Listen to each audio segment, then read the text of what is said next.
Hello there guys, this is Solid Shepard bringing you another video. And today we're going to talk about comic books. I really did want to talk about this. I know I've talked about comic books and anime in the past and stuff like that, manga, but this is mainly a video game channel. But I feel like this is very important. So recently, the Rippaverse was announced to be coming out. It's called Rippaverse, just a little background, because the guy who made it, Eric July, his YouTube channel handles Young Rippa 59. So he's basically trying to create like a new competitor to like DC and Marvel, right? A new like comics universe, comics company. So a funny thing happened is someone who was excited for this decided they were going to try and share the announcement for his first book. I'm not sure how to pronounce it, Isom, the first superhero, the first character that he's making a book for that's coming out soon. And he decided he was going to post it on the Reddit's the main Reddit comic book subreddit. And a moderator took it down. And not only did they take it down, but they decided to ban him. Now, the way banning works on Reddit is in that subreddit, you can't post anymore. You can still read stuff and see other people's posts, but you can't comment and you can't post stuff anymore. So they messaged the moderator and asked, hey, why'd you ban me for this? What was the issue? I mean, I don't know what rule I broke. Like, it is discussing comic books. It's a pretty big deal. It's a whole new, basically, comic book company coming out with their first issue. The reasoning they gave, it's because it was supporting a comic book creator who supports a hate group. That hate group in question was Comicsgate. Now, quick little background, the Comicsgate. First, we'll have to talk about Gamergate, because the first like nerd culture gate movement was Gamergate. I know a lot of people who are younger probably don't even know what that is, and then even a lot of people who are like my age but just weren't really paying attention back then to the internet probably missed it as well. So just a real quick synopsis. There was this woman by the name of Zoe Quinn who was developing a video game. She wanted her game to be given good scores. So she basically slept with male game journalists who were reviewing that game to give it a good score. And at the time, I mean, you could still see on Metacritic, even now, this is a problem where you'll see the critic score and the user score, and they're completely different on most games and even movies, to be honest with you. But at the time, it was really bad, and people were losing faith and trust in game journalism. And this is the straw that broke the camel's back. And it basically formed the Gamergate movement, which was just basically a fight to restore the ethics in gaming journalism. That was the stated mission. That's what it was about. But of course, Zoe Quinn and then later Anita Sarkeesian, these two really hardcore feminists came out and tried to say they were getting death threats from Gamergate and how Gamergate was just a bigoted movement of bad word gamers, because gamer was a bad word then and kind of people still treat it now for some reason. And so they were able to twist the narrative and make most people, especially the mainstream media, believe that Gamergate was a hate group against women, which that was not the case. And it still makes me laugh to this day that Anita Sarkeesian was ever taken seriously in the gaming community, because she is on record. There is a video, you can look it up right now, where she's giving some kind of presentation. I'm not sure if it's at like a university or a business room. I don't know. But she is giving a presentation, a PowerPoint presentation, where she clearly says that she has never liked video games. I'm going to show you a remix that I just finished this weekend and no one else has seen. One person has seen it. It's a soundtrack of one song, except I'm doing video games. So it's not exactly a fandom. I'm not a fan of video games. I actually had to learn a lot about video games in the process of making this. So, if you're not sure who Anita Sarkeesian is, if you've ever seen Feminist Frequency anywhere, that's her. So obviously Comicsgate formed, and Gamergate was like the inspiration. Like, what can we do that like Gamergate did for gaming for us? Because people were sick and tired, because what is now coined as SJW Marvel and DC, the stories were just bad. They were not good at telling stories anymore. They weren't hiring people who were best for the job to write comics. They were hiring people based on them being the same skin color, gender, sexual preference of the characters they were writing about for some reason. That took precedence over actual ability to write a good story. And even the people who were known, many of the book guys who were known, longtime industry insiders, who were known for being good writers, they stopped writing good stories, and they started pushing politics. And a big argument that happened a lot was them claiming politics have always been a part of gaming. Sorry, I'm comic books. I'm used to talking about gaming. And they're right. Politics have been pretty prevalent in comic books since the beginning, since the golden ages. I mean, you have the Captain America punching Hitler on the cover, and there's several instances. But here's the difference. Back then, they used the politics as a narrative device to push their story. But now what they're doing is they're using the story as a device to push their politics. And what the reason why that's bad is because that just creates token characters. Now, if you're not sure what the term tokenism means, like a token character is Riri Williams, the girl who took over for Iron Man when Tony Stark died. Riri Williams is a character who is black and is female. You might be like, well, I thought you don't like identity politics, Solid Shepard. I thought you didn't like it. Why are you bringing it up now with her character? No, because that is her character. That's how they wrote her. Her entire personality is that she is black and that she is female. There was a scene early on in her comic book run. She got mad because her teacher, who happened to be white, she kept on telling the teacher like she wanted to be the next Tony Stark, and the teacher was like, you can be anything that you set your mind to do. You can be anything you want to. And Riri started getting mad because the teacher wasn't doubting her, because I guess she felt like she had to be oppressed. I don't know. It was so weird. And then like later on, like she never faced any kind of failure, so she was very much a Mary Sue. So that's the female side of things, right? Like everyone's always praising how great she is. And then like her race was the other half of her character. It was just such a big point of her character. I couldn't tell you anything about who she was other than she was a spoiled brat, which doesn't make sense because she came from an upbringing where it was not privileged at all, but you couldn't tell that if you didn't read the first issues. You wouldn't realize that, 'cause she came across very much a spoiled brat. Like the whole character, she was black and she was a woman. Now, there's nothing wrong with a black female character who was written well. And if you want to say like stuff she feels like she's oppressed about is like to use that as a narrative device to push stories and like her story arcs, then that's fine. But when the entire character becomes those things, it's no longer fine. It's a terribly written character. You had the same thing of Iceman when Scarlet Witch decided she was going to change reality and for some reason just turned Iceman gay. And that was his entire character at that point, that he was a gay man.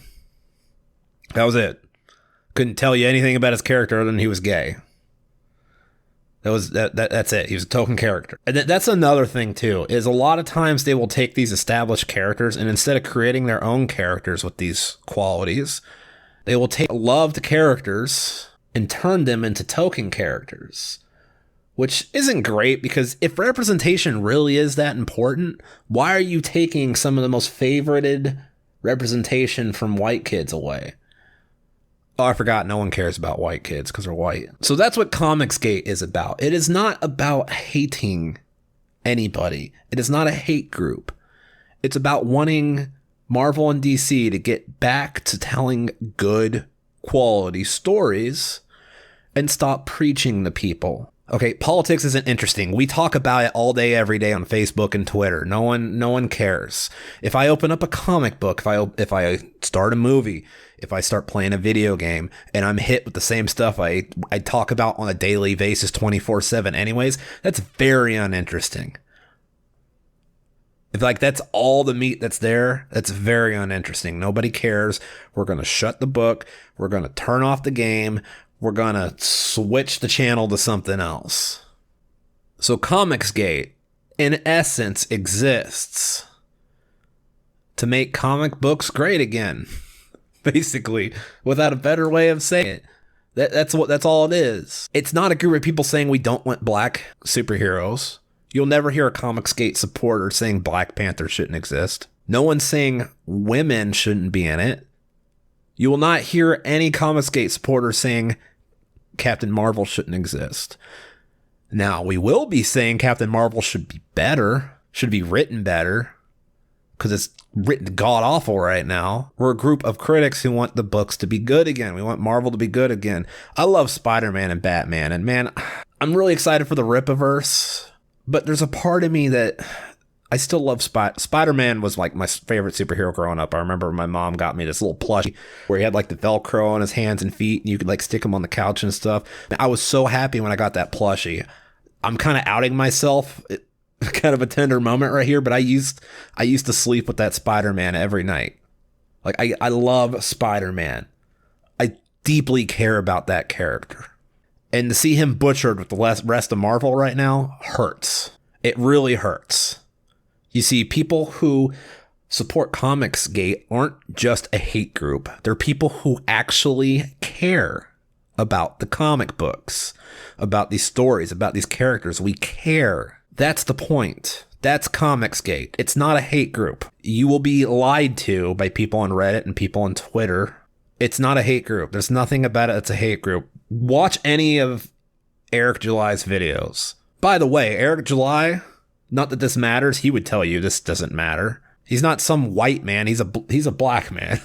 Okay? He's a black man. And by the way, the comic book in question that got banned on Reddit, guess what? Isom, however you say his name, the character's name, the first character that's coming out in his Rippaverse, because he's going to make a whole universe, a whole comic book company with it. His first character is also a black man. You know, people on Twitter, he hasn't been canceled on Twitter or anything, but people are still hating on it, right? People are still attacking it, trying to cancel it on Twitter as well. And like I said, it already basically has been on Reddit. So these people are trying to cancel someone for being part of a hate group, but it's a black man who just created a black-owned comic book company.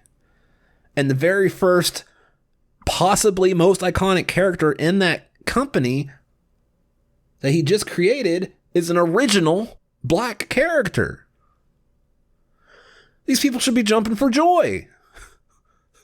So what's the problem? I'll tell you what the problem is the wokeness, the woke people don't care.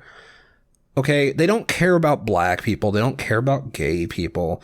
Here's the thing. They don't care. They only care that you agree with their ideology. Because they always talk about representation, right? Here we have a black man who is starting a comic book company, which, by the way, the first book within the first 24 hours made over $1 million. We're only a few days in and it's already over 2 million on its way to 3 million. And it's got like the campaign is like 70 days to go. The book's already done. It's basically so it's not really crowdfunded, but it's like a pre-order basically thing. So this book is gonna probably at least make over $3 million. If not 4 or 5 million, wherever it is. Pull it up right now. Look at the sales for comic books and manga. You'll see manga is dominating comic books, but when you find the comic books, even stuff like Batman and Spider-Man probably aren't making more. I don't have it in front of me right now, but probably aren't making more than 200,000. And I'm probably being generous with that number, which goes to show the market's still there. I mean, they even had the argument with the manga while manga was destroying comic books. Manga, comic books, maybe not exactly the same thing. Okay, it's fair enough. Different audiences. There is some overlap there, but there is a portion of each audience that isn't going to interact with the other. So understandable. You know, that different things, manga and comic book aren't necessarily exactly the same thing. So they could just make the argument, the writers, that comic books is just a dying industry. What are you going to do? Except it turns out it's not. Because this man, who's just a content creator on the internet, who is a follower of the Comicsgate movement, who is sick and tired of being preached to and the terrible stories and the destruction of the industry that he loves. And it's destruction. Okay, you have Marvel and DC writers who literally are on Twitter telling customers who don't agree with them politically that they don't want them buying their books. It's either that they're saying you like it to buy it, or it's them saying I don't want you to buy it because you're the wrong type of person. That's self-sabotage. That's why it seemed like the comic books industry was dying. And the second Eric July came out and said, I'm tired of this. I'm going to create a comic book universe that is not going to push politics. At the very least, it's not going to be the purpose of them. If there are politics in it, it'll be a narrative reason. And probably will be in universe. And I'm going to sell these to you. And it's over $2 million on its way to $3 million in a matter of just days. Made over $1 million in just 24 hours, which crushes entire months sales of even like books, Spider-Man and Batman combined. It goes to show you the market's still there. They just weren't willing to spend on preachy, hogwash, bad stories. They were sick and tired of it. They didn't want to give these people their money anymore. Not only were they being preached to, they were actively being told that they're terrible people. Why would you give people the money for that? That's why people weren't buying these books. This clearly shows the market is still there. Eric July may single-handedly be saving the comic book industry, and he's being attacked for it, for political reasons. Yet Comicsgate is the hate group. It almost seems like the people who are anti-Comicsgate are the hate group. They're the ones who are hateful. They are attacking a black superhero who was created by a black man from his black-owned comic book business that is supported by the community. If that doesn't make you raise an eyebrow, I don't know what to say. I don't know what to say to that. Seems a little racist to me. It seems a little sus. They're saying, we don't care about the character's black. We don't care that the writer is black. We don't care that it's a black-owned comic book company. Because that black person has the wrong point of view. He has the wrong political leaning. You know what that tells me? That tells me that a white, woke, leftist, liberal is higher in the hierarchy than a conservative black man. That's pretty racist. And just one thing I do want to say, okay? I don't care if you're on the left or the right, okay? You don't even have to agree with me on any of my political views. I don't care. I'm here to make content for you. You don't have to agree. That's the beautiful thing. Humans shouldn't agree on everything. That's absurd. That's why I left the Republican Party and I consider myself a libertarian now, because libertarians actually disagree on issues. The whole idea of a party platform has always rubbed me the wrong way, because you're telling me everybody who is a Democrat and everyone who let's just say Republican. Let's pick on the right for a second. You're going to tell me that everybody who is a Republican agrees on everything. That doesn't make sense to me. There's no way that's possible. There's no way every conservative person is pro-life, right? There's no way. There's going to be some that are pro-choice. And that's okay. The fact, the people who are like vote blue no matter who, or vote red until I'm dead, you don't have values. You're literally just following and saying go team. And that's what the woke side is. The people attacking Eric July right now, that's who they are. They don't have values. They just know there is a man who is making a comic book that does not align with their beliefs. And they believe the only comic books that should exist are from creators who agree with their views. Their quote-unquote views that they've been told to believe. So now they're coming after him. Even though it's a black-owned comic book company by a black man, and the first character he's created is a black character. That most conservative-leaning people, most people on the right, by the way, really everyone who's a Comicsgate supporter is excited for a black character. You know why? Because we are normal people, and normal people don't care that the character is black. We just care that it's a good character, it's a well-written character with a well-written story. And that's what he is promising to provide. Eric July has said himself, right, that he thinks it's amazing that people think that because he's a black man, he's not able to identify with Captain America, who's white. That's absurd. He believes that that is absurd. He doesn't care about the skin color and all that. Probably the only reason, honestly, his first character is black is just because the background that character might need to have, it just probably fits the story he wants to tell with that character more. If I was being completely honest, he probably just feels like that will fit the character's background better. That's the only reason. He probably didn't do it because he's black. If I know anything from watching his videos, I very much doubt he was like, I want a black character because I'm black. There's probably a deeper reasoning whenever he was creating that character. That's why he chose that skin color. It doesn't have to do with he's black himself. And that is what it's all about. If you want to tell a specific story and, a Puerto Rican trans woman, whatever have you, fits that story, the story you want to tell, then that's fine. Go for it. Do it. But don't just create a Puerto Rican trans woman just because you want a Puerto Rican trans woman for representation. See, that's the difference. That's not hate of a group. That's hate of people destroying something that you love. And that is why I have said in a past video, if you love something, you need to gatekeep the crap out of it. When I say gatekeep, I don't mean like what you probably would first think when I say that.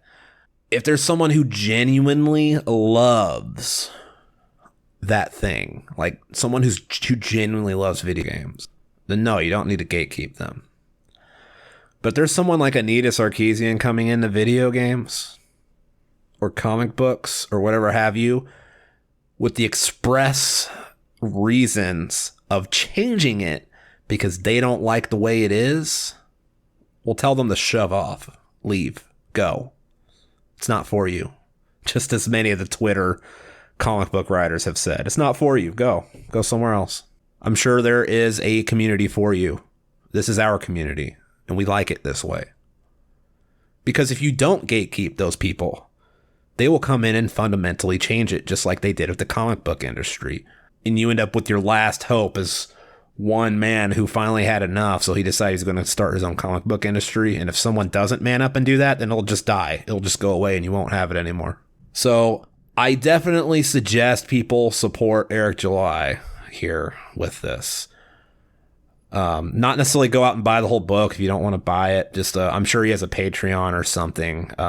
Maybe just throw like $1 his way or something. I'm not completely sure of how his support stuff is all structured and set up, but like just give him the bare minimum if you want to. You don't have to, but I do believe he's doing a really good thing here. He's trying to save an industry that's been dead a while. Like if it wasn't for Disney keeping Marvel around, Marvel would have died a long time ago. Marvel has been losing money for years now, and it's not just a little bit of money, it's a lot. Basically, like I said, every single book except for Batman and Spider-Man, and I'm talking Amazing Spider-Man, not Miles Morales, like Peter Parker Spider-Man, and the main Batman book, not all the spin-offs, like the main one. Other than those two books for DC and Marvel, every single one basically they put out costs money. They lose money on it. Yet somehow manga's been fine, and then Eric July puts out one book and then is already looking at $3 million. Just please not listen to the talk from the haters. Eric July does not support a hate group. Comicsgate is not a hate group. It's a movement to get comic books, to save comic books before the industry is completely destroyed. That's all it is. The people trying to destroy it are the ones calling it a hate group. And I mean, heck, all of us growing up who read comic books, who didn't dream of like making comic books for a living, at one point in your childhood, man, that was the dream right there, right? The two biggest dreams I probably ever had were either being a comic book creator or being part of the gaming community, whether it's as a journalist or what have you, which I guess I kind of do here, even though I'm not big enough to make money on it. yet, so I can't really do it for a living, but I do my best here, which I guess should segue to the end of the video. If you're enjoying the video, please like and subscribe. You could really help me out with that dream. And make sure to try and support Eric July if you can. Let me know what you think in the comment section below. And until next time, this has been Solid Shepard, and I should go.